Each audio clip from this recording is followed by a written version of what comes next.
Welcome to Be the Person podcast. I'm super excited. I have Dai Manuel here with me, and he is a TED Talk um, speaker and author, has his own podcast called The 2% Solution, which he just started and is on fire. So good. Welcome to Be the Person podcast. Oh, thank you, Anne. It's been a long time coming. I know.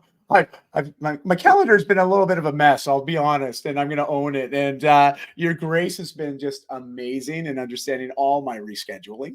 But also, you've just been very wonderful and warm. And I've just been really excited after creeping you online and our exchanges. I was like, I've really been looking forward to this day. So I'm excited. It's finally happening. It's a great Friday here for both of us. So, man, it's game on time. Absolutely. I think sometimes when conversations get delayed, they're even better when they do happen.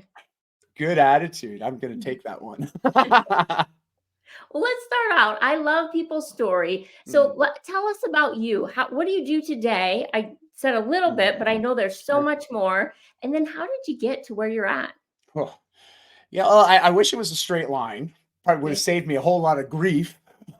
But hey, we all deal with obstacles in our lives, and my life's certainly been full of a bunch of them, like everybody else. I'm no different than anybody. We're all in these heroes' journeys and trying to achieve certain visions, dreams, missions, purposes, right? We're always trying to align with certain things, but life happens and the unexpected happens, and we got to roll with it. And now at 47, I've learned to roll with it a lot more smoothly than I was when I was younger, full disclosure. But, now, I mean, what really, when I think about identity and how I identify myself, first of all, I'm a man who identifies as a man, just so everybody's aware. So if I say anything that you feel is a bit off, recognize I'm just a dude, okay? And I'm doing my best. But outside of that, I'm a father of two beautiful girls. They're 19 and 21, which I still can't believe that. I've been dating my wife for 23 years. And as far as the things that I do every day that brings me a lot of fulfillment, it's just really supporting people through change. Whether that's financial changes through businesses and business coaching and mentorship, or personal mentorship, personal coaching, and supporting people with those subtle little changes that often create the biggest impact in our lives over time.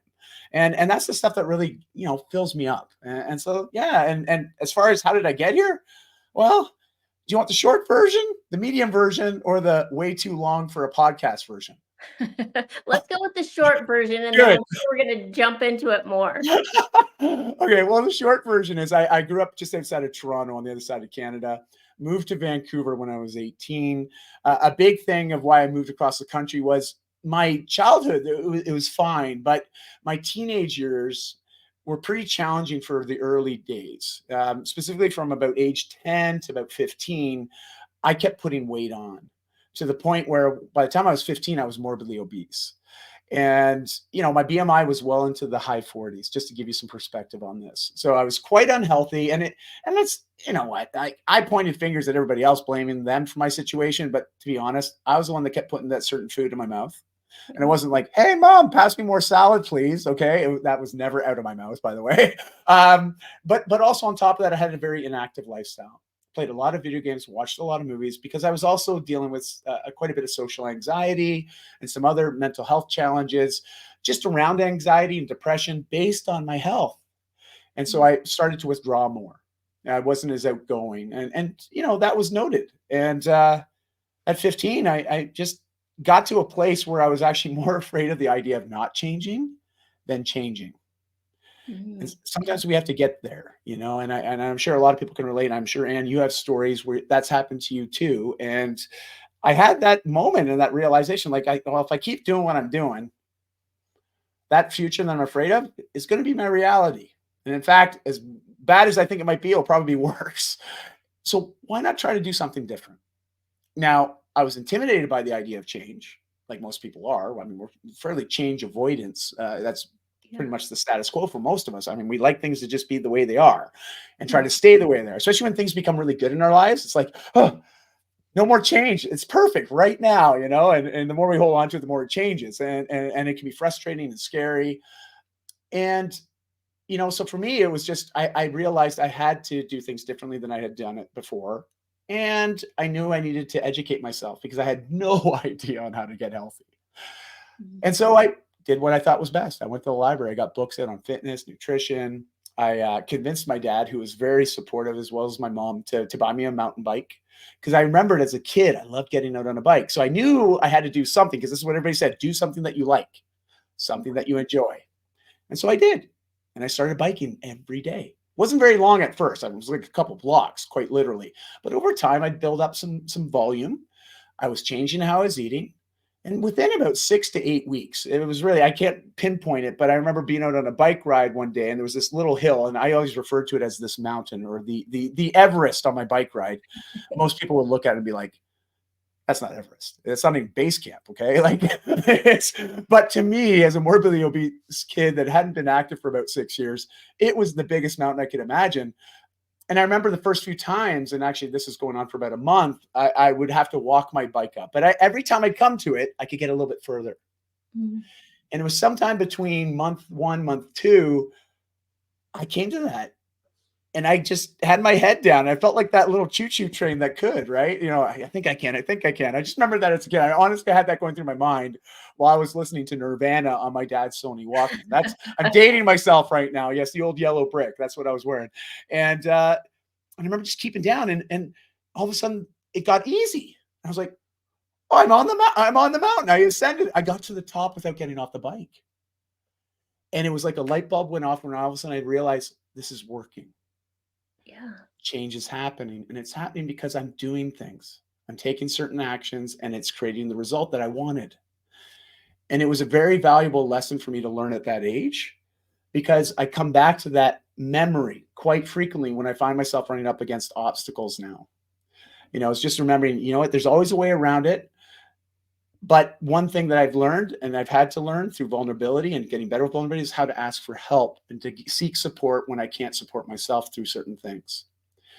And so fast forward a lot of years, because I wanted to leave the old memory of who Dai was back out east, because I knew moving out west, nobody knew me here. I was going to go to university. It was lucky I got in, and I was like, I packed one bag plus a trunk I'll ship over on a train, and peace out. I'm never going back. Right. And I got there, and I thought, okay, I can adapt this new lifestyle, be a new person. Nobody knows my past. And for a good 15 years, I didn't actually let it out that I had the past of being unhealthy like that, especially as someone that was starting to create a career in the health and wellness space. I thought it would actually be something that people would look down on. And again, this is my naivety as a 18, 19-year-old boy or young man. And that slowly started to change, though, over the years. But I unfortunately got rid of the unhealthy foods and certain habits. But one habit that was introduced that helped me deal with some of the anxiety that I would suffer was alcohol. I learned how to turn things off with my mind and connect with people, but I always believed I needed alcohol to connect with them. And that became a big part of my lifestyle, was connecting with people through alcohol. And it was everywhere. It's very pervasive because it's so normalized, right? And so it didn't matter where I go. And to be fair, I chose to go those places too. Also, all my association were similar. So I didn't know that I could do things differently. And a good 15 years of my life, until I was 32, I spent a lot of time drinking, even while I was building a business, building a family, building relationships. There was always this piece of me that I never felt 100%, proud of, but it's just how I did things. So it was normal. So I didn't really do much about it. At 32, my TEDx talk is about that, which I did a number of years ago. But at 32 is where my TEDx story takes over. I'll give you the abbreviated version. My wife's talking about, we should probably divorce. I think you're going to have to move out because our daughters, who are 4 and 6, this is not the environment that we want to raise them in. This is not healthy. And it was really hard. And that conversation was still one of the hardest conversations I've ever had in my life, because everything that I was working towards and everything I believed I wanted, I thought I had achieved. And here all of a sudden I was seeing very clearly that was going to completely change, and literally in a blink of an eye. Yeah. My wife asked me a question, and she said, "Are you being the type of man, Dai, that you would want to marry your daughters?" And that one question changed everything at that moment. Similarly to at 15, I remember that one moment of being very, very afraid and conscious that if I didn't make changes, things weren't going to get better. And in that same moment at 32, when she asked me that question, I realized very quickly I wasn't being the kind of man that I'd want my daughters to ever be around. And that inspired me to make some very quick changes where I decided to go 1 year without drinking, which most people are like, well, that's not bad. I'm like, you don't understand. From about 17, 18 to 32, the most I'd ever done is a single month of sobriety, like the sober January. That's all. 1 month. It was almost a daily occurrence for me. So this is a big deal. And I realized I needed to ask for help after about 6 weeks of struggling. And the long and short of it, I found a great psychologist. I found a wonderful therapist, started doing some worked with them for about 4 to 6 months between the two of them, got to reframe some things, better understand me, deal with some of this anxiety, stress, depression that I was constantly feeling. And all of a sudden I felt lighter. And at the end of that year, my wife's like, so you did it. And I was like, I can't believe I did it, but I did do it. And we're like, so what should we do? Should we share a bottle of Chardonnay, watch the sunset and celebrate? Or what do you want to do? And it's like, you know what? So many good things that happened the last year. What happens if I keep going?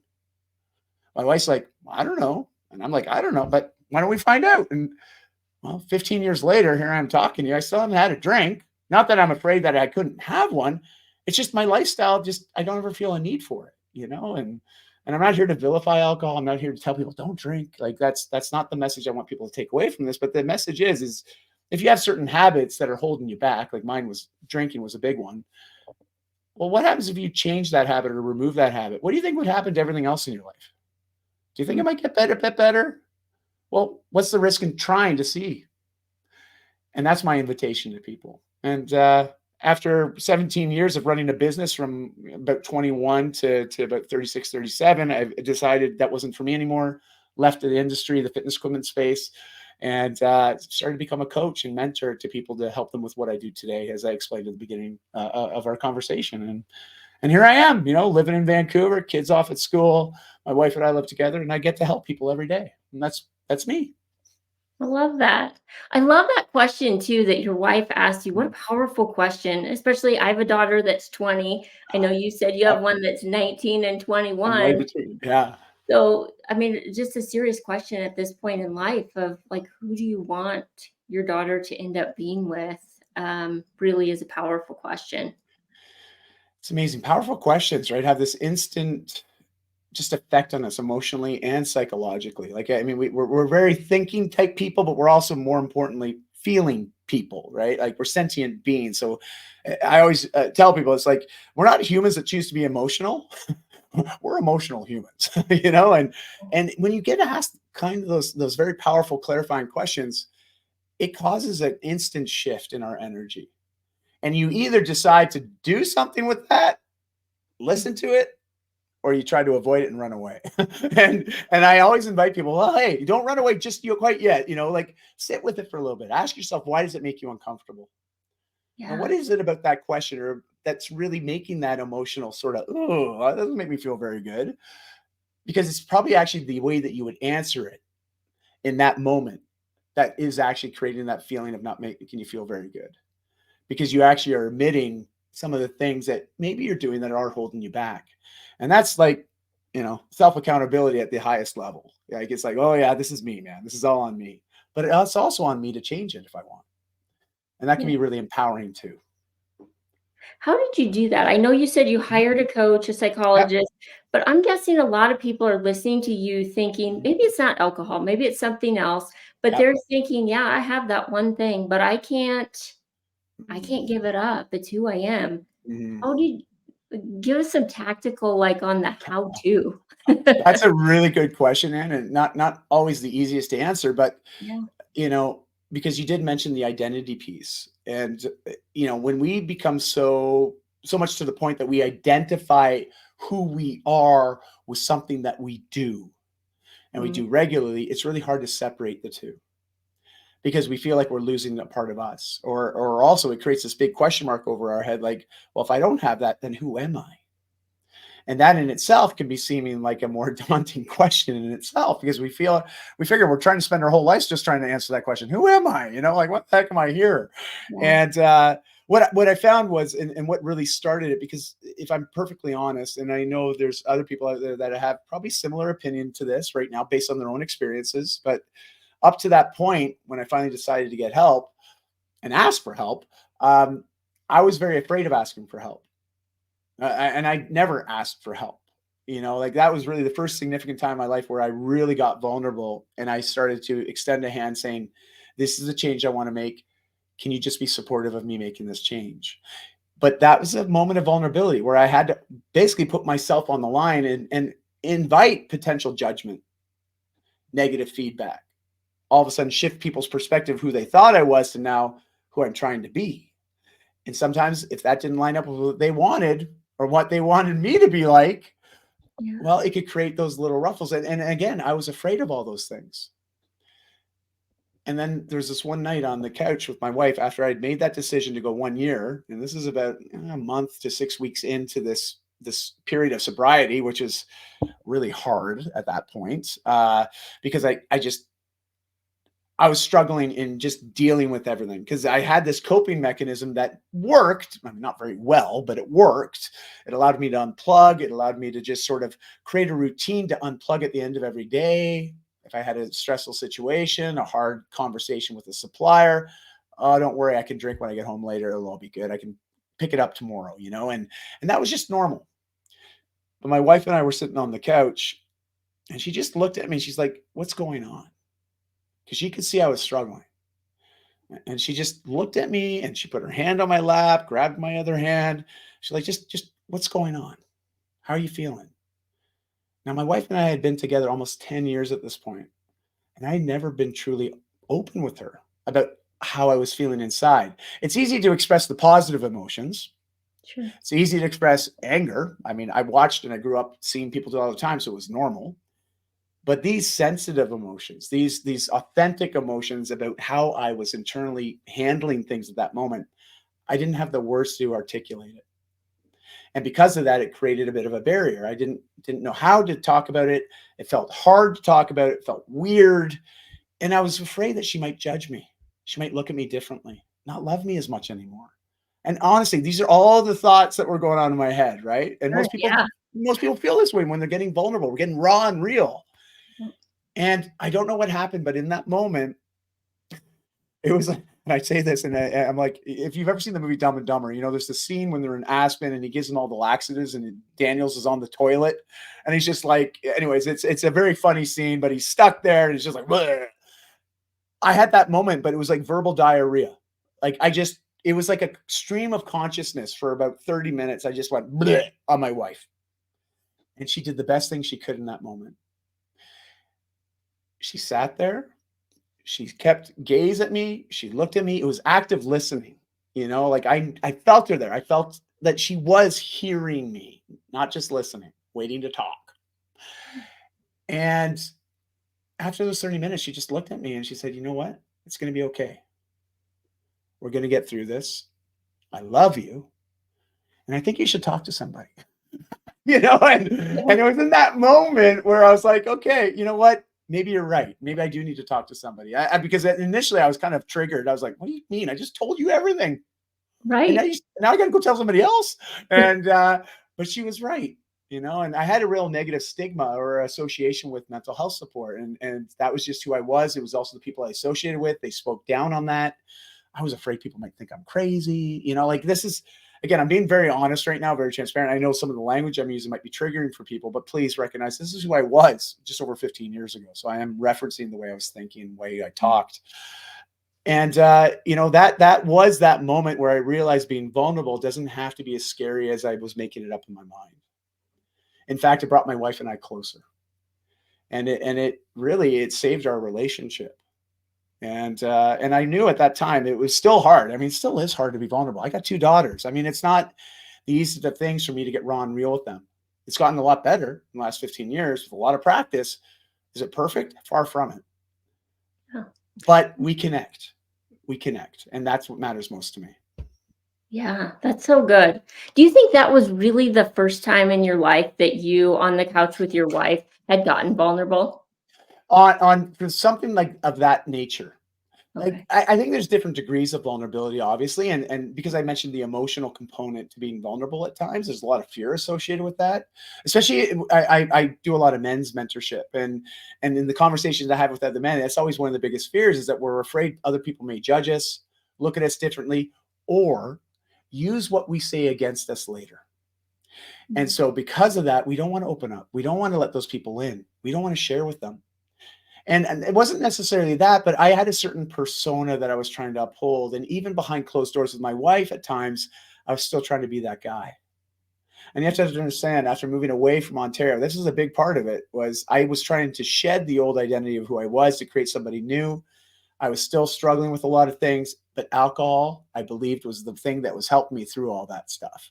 When I drank, I was somebody different. And in fact, I got confirmation from a lot of people I'd hang out with because they'd invite me out again. I'd get dates, like I believe that they preferred hanging out with the drinking version of me. And so we Yeah. talked about the identity piece that you brought up earlier. I didn't know who I could be without alcohol. And I had to untangle those. And yes, it was the first time I'd truly been vulnerable with my wife and letting her in on everything I was feeling. And have we done it again since? Oh, we've done it lots of times since. Our conversations now, we are okay to get to that place. It's not easy.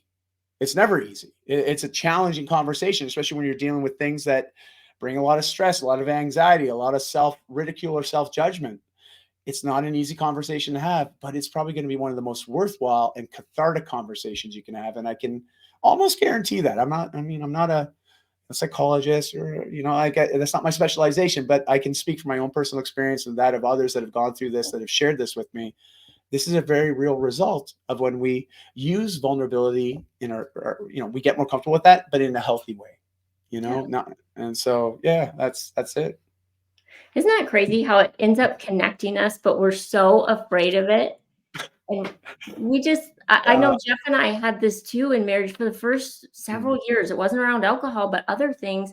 Like there's that 5 to 10% holdback. Like if I really show up as 100%, are you going to still love me? And I think it's a scary question. it's a very scary question, but it happens in almost every relationship when you really start to think about it. Yeah. Again, I'm not here to say, hey, go out there and just be vulnerable with everybody. Right. Because I think Brene Brown, she really references this best. She speaks a lot about this in the professional circles, right? Like, how can businesses and business teams be more vulnerable? How can they bring vulnerable into a business to really help a business elevate itself and bring teams closer together and, work better together? And she's got some wonderful content. I've read all her books. I just think she's such a wonderful human being. But she talks about not everybody deserves our vulnerability because Mm. it requires trust first. But here's the thing, what comes first? Vulnerability, then trust, or trust, then vulnerability? It's kind of chicken before the egg, like, because when you start to think about it, some of your most significant relationships I would contend with you, Anne, is that it was formed based on sharing bits and pieces about who you really are, about your past, about some of your belief systems, the way you look at the world, because this is how we create common ground between people when we first start to know each other. But somebody's got to go first. Yeah. And that's the crazy part, right? Who's going to go first? And with other men, I know that's what we struggle with because it's not often mentored or modeled to us in a very healthy or positive way. Yeah, absolutely. Well, I love the work you're doing with Thank you. vulnerability and just connection and how, because I think it is the key to deeper connection. Mhm.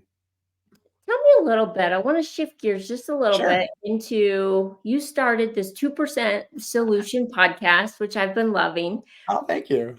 Tell me a little bit about why did you name it the 2%?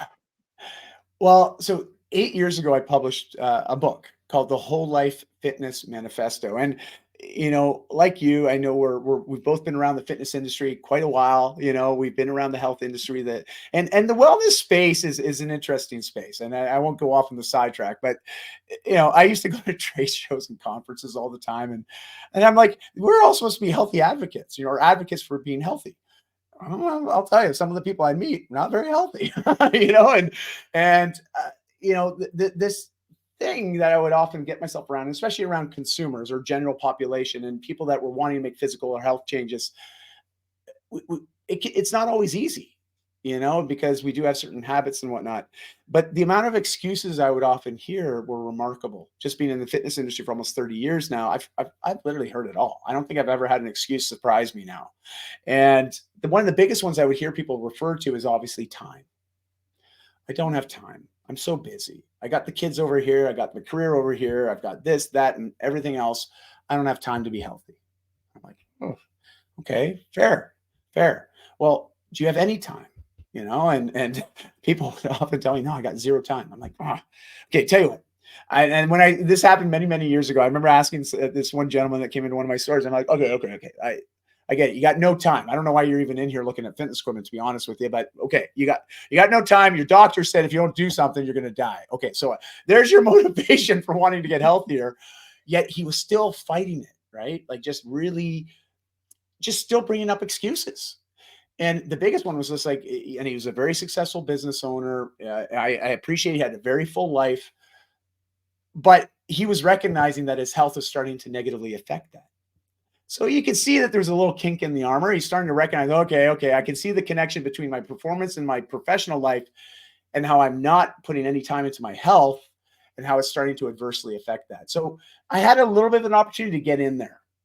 And so I was able to start to ask him about time. And I said, okay, well, we all have 168 hours in a week, right? Yeah. Okay. We have 24 hours a day, right? Yeah. Could you give me 1% of every 24 hours? Do you think you could commit 1% of every day for you? That doesn't sound like much. Probably. What about 2%? And I remember him saying, well, yeah, I could probably do that too. I'm like, great.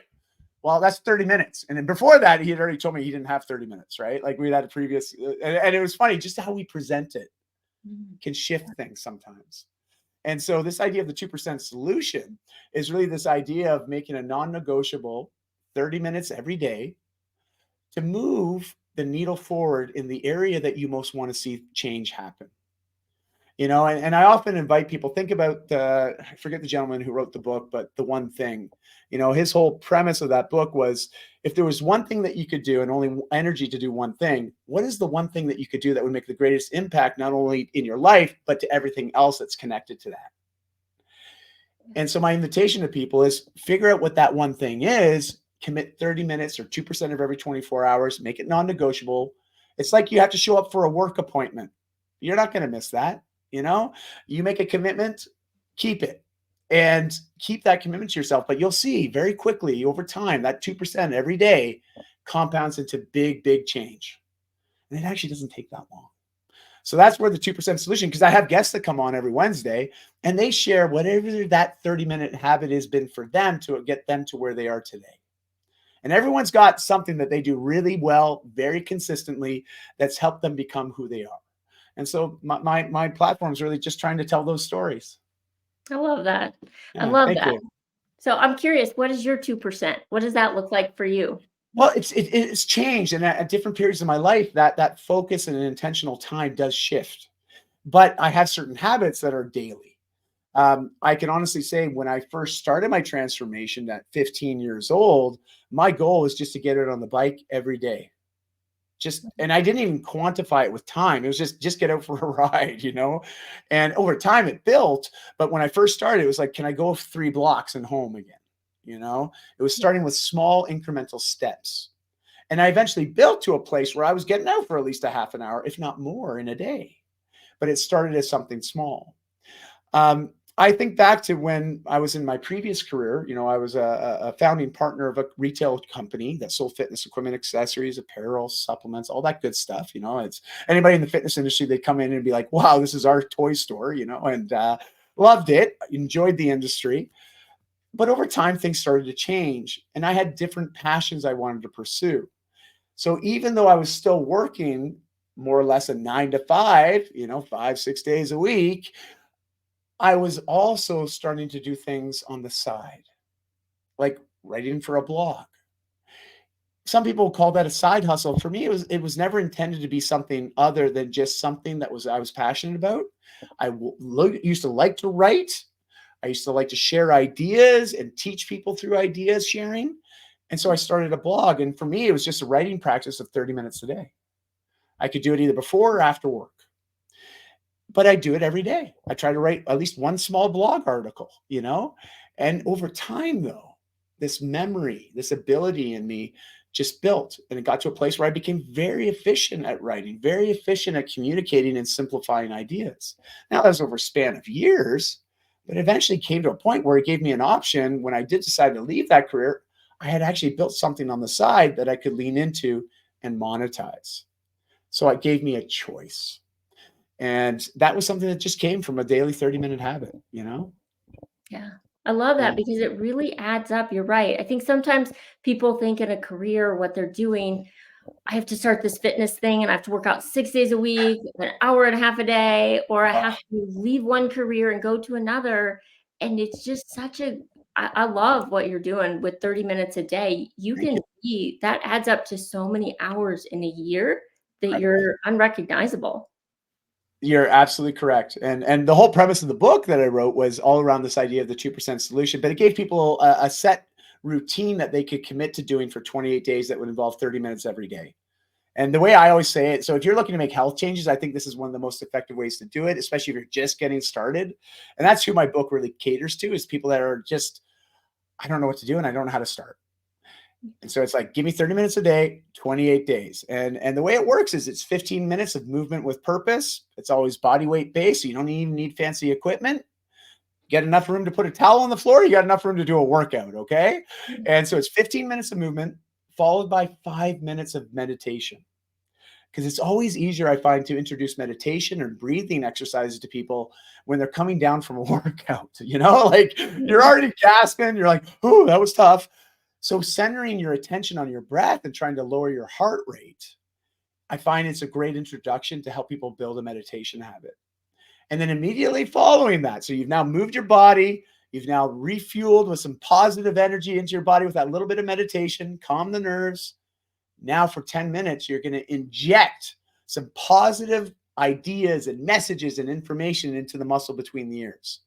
Feed the mind, Yeah. because it's the inputs in that influence the outputs.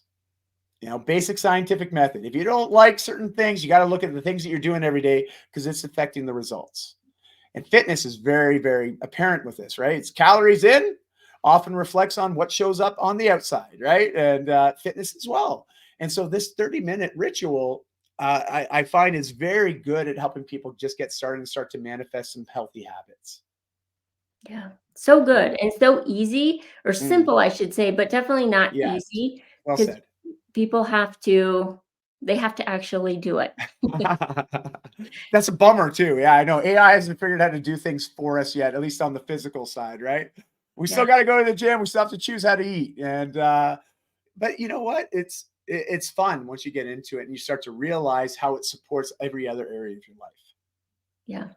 And I do think you see such good changes because you're going to see them mentally from meditation, physically from your body. And then you're right, what goes in is such an impact on what comes out. And That's right. probably, gosh, I don't know, 3 or 4 years ago, I love monthly goals. And Mhm. so one of my monthly goals was could I listen to something positive for an hour a day? And typically, like, I'm driving, Yeah. I'm getting ready, I'm walking. So there was time. I just had to incorporate it in and make a plan. And it really was like the kickstart for I love podcasts, I love podcasting. And it was the kickstart for that of just that one little habit tweak changed the whole trajectory of what I'm doing now. How cool is that? That's Yeah. awesome. I mean, I love that. And I think it's such a great reminder of what's possible when we start to change how we think and look at the world, you Mhm. know, but most importantly, how do we look at ourselves?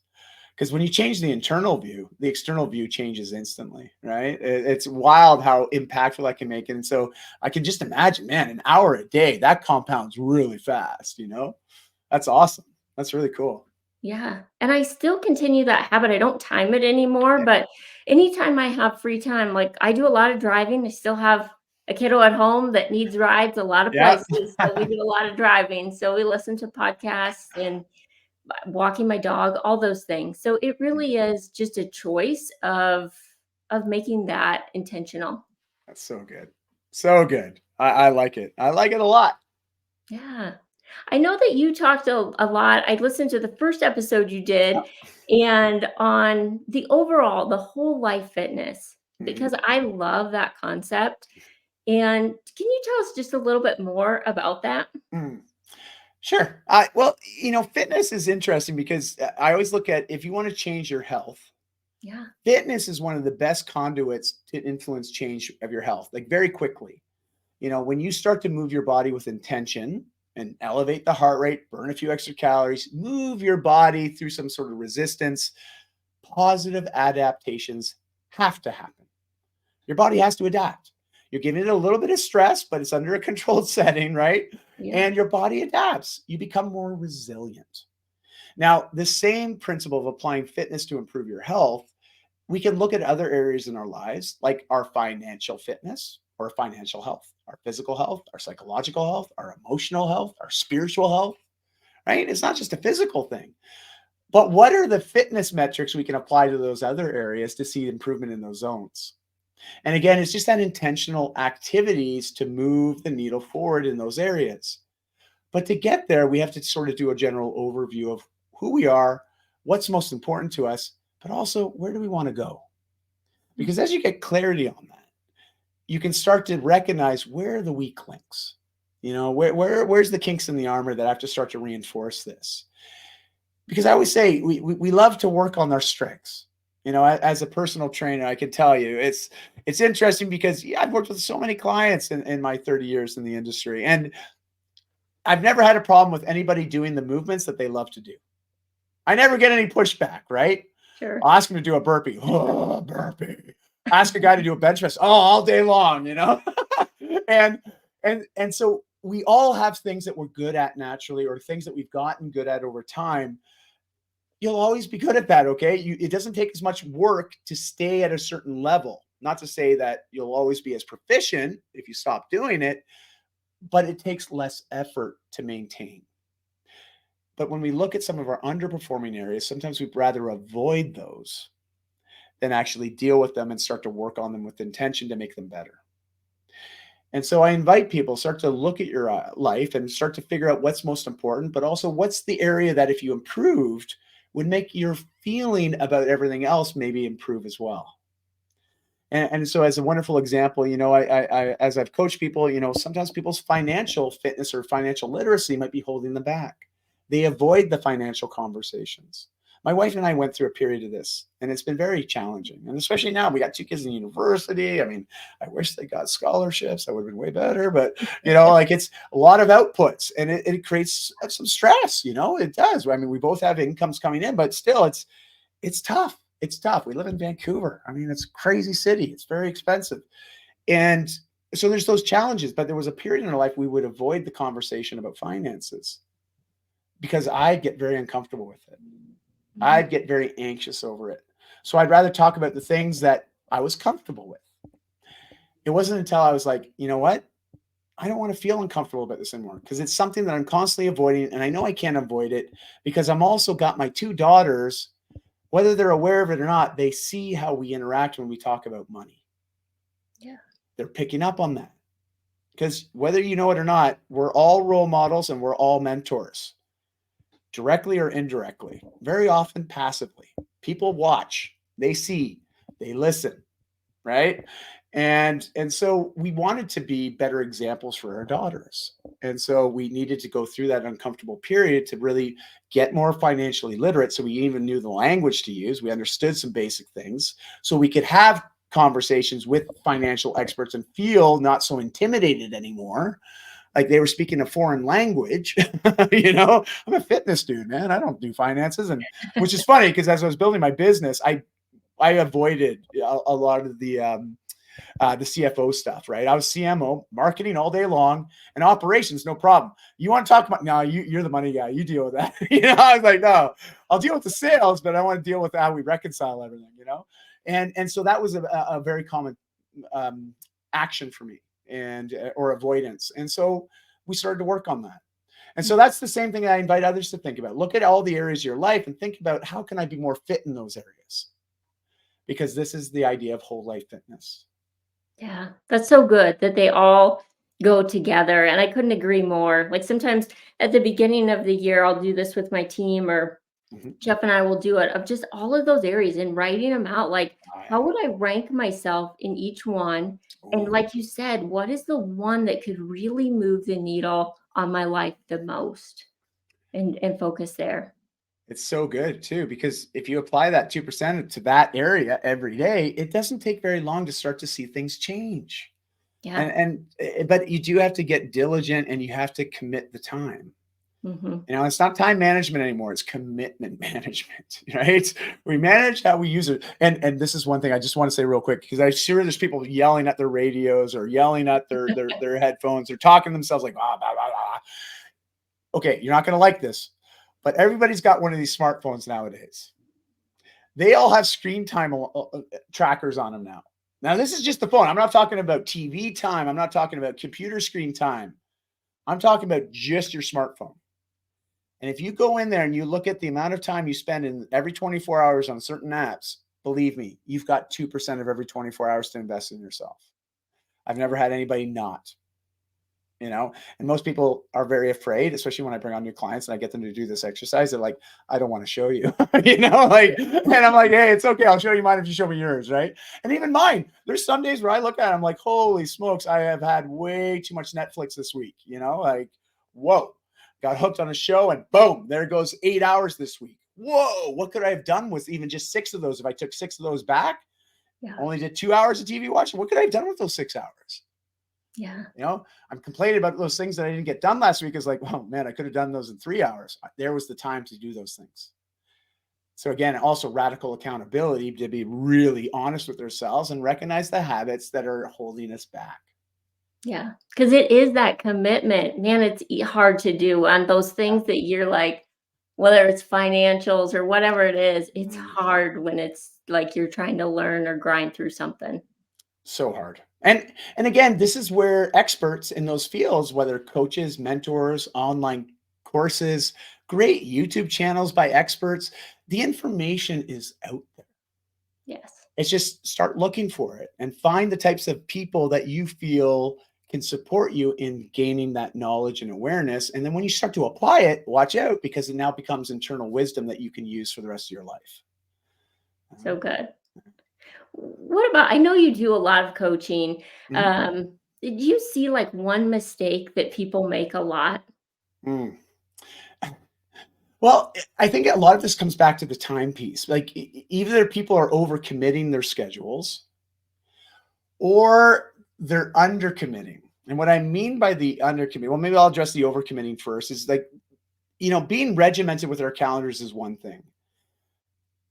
I've seen some clients in the past where they show me their calendar, right? We do a screen share, and they're showing me their Outlook or their Google Calendar, and it's like Monday to Friday, it's like one big block. You know, like it's just, you know what I mean? There's like no white space. It's just like nonstop from the morning to night. It looks like everything's just full. And often a lot of those commitments of time or how they've blocked their energy is for everything outside of them. You know, they haven't created any space for themselves. And that is a mistake. And I won't call it a mistake, but I think it's just a missed opportunity to really honor yourself. You know, and you know, we talk about self-care, right? We hear that buzzword. I mean, it's a mainstay now. We can't help but picking up a fitness or health magazine or seeing it in even like Wall Street Journal. They talk about self-care practices, right? And so it's a very common conversation now, but yet it's not commonly implemented, or people aren't as diligent booking self-care time as they are their work appointments, the recitals for Susie, you know, like the soccer match for Tommy. You know, like we're very quick to put everybody else's things into our calendar and our work stuff, but do we ever schedule stuff for just ourselves? And so I invite people, if you're either overscheduling all the other commitments beside yourself, or you're underscheduling for yourself, or even some of the other commitments in life, my invitation to you is start by blocking a little bit of time every day for you. And if you do that, you now know that that's a date you've made with yourself. Keep it, you know, like keep it, because when you do, it's just going to make everything run smoother. And it's not bad to have white space on your calendar. I make sure every day I've got some white space. And it doesn't have to be like I have to fill it with something. There used to be a part of me that used to believe I had to fill it with something, to be honest. But getting okay with having white space because it gives me the flexibility and freedom to do things that I feel like intuitively that I need in that moment. Yeah. And I think sometimes we avoid the intuition side of ourselves because we are overcommitted to everything else. So we just and eventually we get to a place where we just feel overwhelmed and often undervalued. And this can lead to things like we've heard called burnout. It's very real. Burnout is not just some fancy term. It's legitimate. We get to a place where our heart rate variability is tanked. And this is just a metric that taps into our nervous system. Anybody that's got an activity tracker, you probably have this little thing on it called HRV, heart rate variability. It's the one metric I invite you to do your most due diligence on because I think it's the one metric that is far superior of all else because it tells us how much stress we're dealing on the daily, but also how much recovery or under recovery we're getting. Mhm. And if we don't take time to recover or to reset or to get back to a place where we're operating optimally, eventually the tanks run dry. And you're just going to start really disliking pretty much everything. I even got hospitalized for 7 days because I got burnt out. It's also because I then found out I have an autoimmune condition I wasn't aware of. And it was triggered by this chronic state of stress that I was in. I wasn't aware of heart rate variability. I wasn't aware of a lot of things when this first happened. This is going back maybe 12 years now. But it was pretty scary. My immune system was literally crashing, Wow. and it was partially due to burnout, overworking, overtraining, under recovery, just doing everything under sleep, right? Wasn't getting enough restful sleep. All these things started to compound in a very negative way to the point that, yeah, it blew up in my face. And it was pretty scary actually that week. But after I got through it, I was like, okay, not letting that happen again, and had to make some big changes.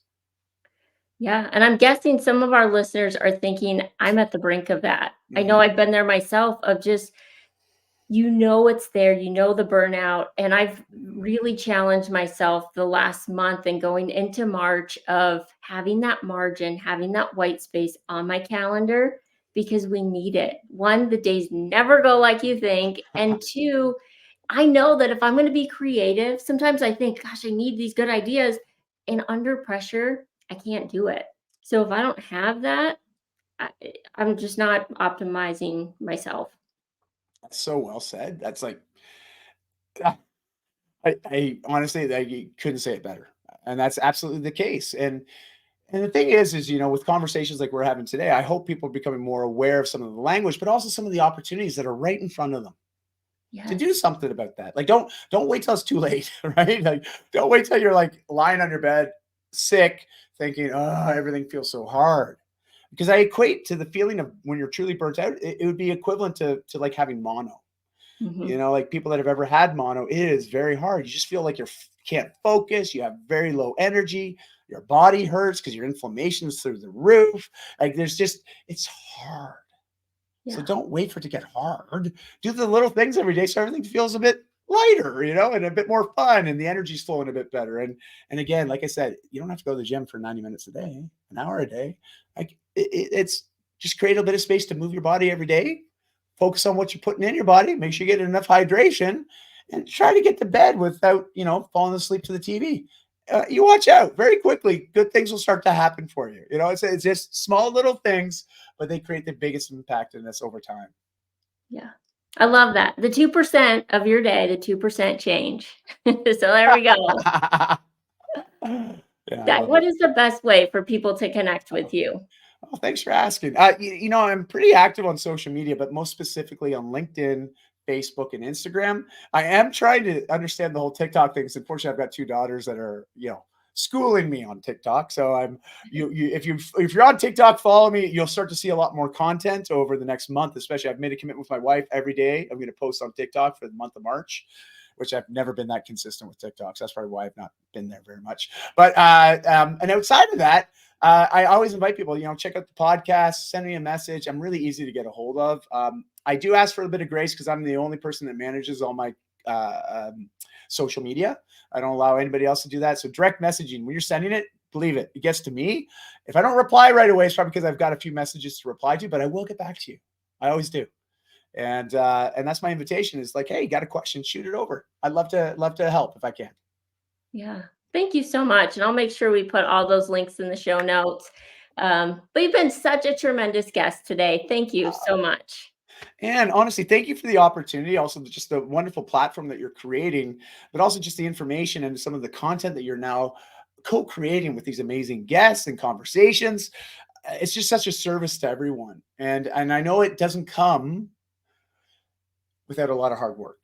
And so I just want to acknowledge you and the work that and efforts that and energy that you're putting into this. It's being felt. You know, it's making an impact. It's making a difference. And I just want to say thank you for the opportunity to be here today because it's really been. I've just had a great time.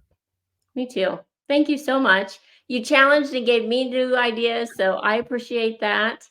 And to all our listeners, thank you for tuning in to Be the Person podcast. If this would help somebody you know, please share it out there. And as always, it would mean the world if you would give us a 5-star review. Thank you so much.